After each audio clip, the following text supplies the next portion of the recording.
SpiderMan died. Not in a blaze of glory. He was beaten to nothing. Peter Parker had been Earth's greatest hero for years, but something was changing. Blackouts, dizzy spells, his regeneration slowing down, strange dreams, his powers were cutting out mid-swing, his spider sense misfiring at the worst moments. He kept it from everyone, kept swinging, until the blood test came back.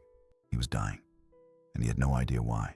When he finally told the people closest to him, the whole superhero world mobilized to save him. He went to Reed Richards, the smartest man alive, ran every test he had, scanned every cell in Peter's body.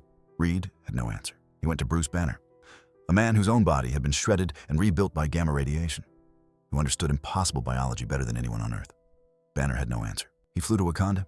Black Panther put the full might of the most advanced civilization on Earth behind it. T'Challa had no answer. Finally, he went to Dr. Strange, the Sorcerer Supreme, the last door left to knock on. Strange looked Peter Parker in the eye and said, "You're a good man. You've lived a good life. Prepare to die." No cure, no miracle, because this wasn't a disease. It was something older than medicine, older than magic. Just as Spider-Man was letting the thought settle, that's when Moreland found him, an ancient predator, a hunter who fed on the life force of spider totems across the entire multiverse. Peter fought him, exhausted, failing, running on pure heart. It wasn't enough. Moreland tore him apart piece by piece in the middle of New York City, ripped out his eye, left his face so destroyed that MJ couldn't recognize him. Peter Parker was rushed to hospital, then flatlined.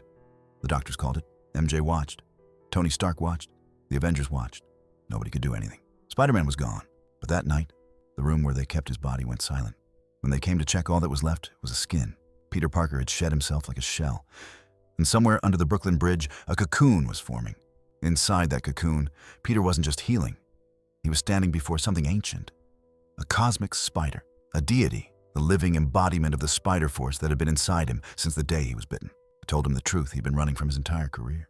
You have always been two things, a man and a spider, and you have spent your whole life afraid of the spider. It told him his human side was gone, that the only way back was to stop fighting what he was. Become the spider who chose to be Peter Parker? He said yes, and he came back different. Organic webbing, no more gadgets, no more cartridges. The web came from him now. Bone stingers shooting from his wrists, venomous and razor sharp. Night vision so complete he could see in total darkness. He could feel every vibration through every strand of web like a second nervous system. Peter Parker didn't just survive death. He came back as what the spider always meant him to be. Not a man with powers.